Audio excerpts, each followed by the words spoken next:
संतोष देशमुख हत्या प्रकरण जे आधीच राज्याला हादरवून गेलंय, आता याच प्रकरणात खरं तर एक असा दावा समोर आलाय जो ऐकून तुम्हीही थक्क व्हाल।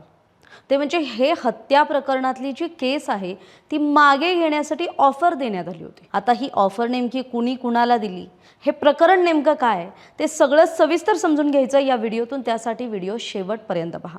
नमस्कार, मी कोमल, सकाळमध्ये आपलं स्वागत। बीड जिल्ह्यातील मस्साजोगचे सरपंच संतोष देशमुख यांची 9 डिसेंबर 2024ला अत्यंत निर्घृणपणे हत्या करण्यात आली होती। या घटनेनं बीडसह सबंध महाराष्ट्र हादरला होता।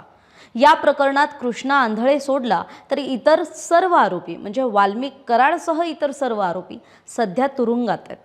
तपास आणि न्याय प्रक्रिया सुरू असतानाच आता या प्रकरणाला एक नवं आणि धक्कादायक वळण मिळालंय। ते म्हणजे संतोष देशमुखांचे बंधू धनंजय देशमुख यांचे साडू दादासाहेब खिंडकर, जे स्वतः तुरुंगात होते। 13 महिन्यांची जेलवारी करून ते नुकतेच बाहेर आलेत आणि जेलमधून बाहेर आल्यानंतरच या खिंडकरांनी एक मोठा गौप्यस्फोट केलाय। आता खिंडकरांचं म्हणणं काय की संतोष देशमुख हत्या प्रकरण मागे घेण्यासाठी त्यांच्यासमोर ऑफर ठेवण्यात आली होती। तुरुंगातून बाहेर आल्यानंतर खिंडकरांचं आधी धूमधडाक्यात स्वागत झालं, पण त्यानंतर त्यांनी केलेल्या या धक्कादायक दाव्यामुळे राजकीय आणि स्थानिक स्तरावर खळबळ उडाली आहे।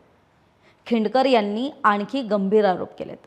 त्यांच्या म्हणण्यानुसार त्यांचे जुना व्हिडिओ व्हायरल करून त्यांना खोट्या प्रकरणात अडकवण्यात आलं आणि मग त्या प्रकरणाचा वापर हा संतोष देशमुख हत्या प्रकरण दाबण्यासाठी करण्यात आला। इतकंच नाही तर त्यांनी असा सुद्धा आरोप केलाय की ज्या लोकांनी त्यांना अडकवलं त्यांनीच गावात अनेकांवर खोटे गुन्हे सुद्धा दाखल केलेत। मारहाण केली पण पोलिसात गुन्हे नोंद झाले नाहीत। हे लोक पैसे घेतात, नशा करतात आणि खोटे गुन्हे सुद्धा दाखल करतात असं त्यांचा आरोप आहे। आणि सर्वात मोठा आरोप म्हणजे या सगळ्यामागे एक मोठी राजकीय शक्ती असल्याचा खिंडकरांचा दावा आहे। पण आता ती राजकीय शक्ती नेमकी कोण, याविषयी मात्र खिंडकर हे उघडपणे बोललेले नाहीयेत। दरम्यान संतोष देशमुख यांना न्याय मिळवण्यासाठी त्यांचे बंधू धनंजय देशमुख आणि संपूर्ण देशमुख कुटुंबीय हे मागील 1.5 वर्षांपासून ठामपणे लढा देत आहे।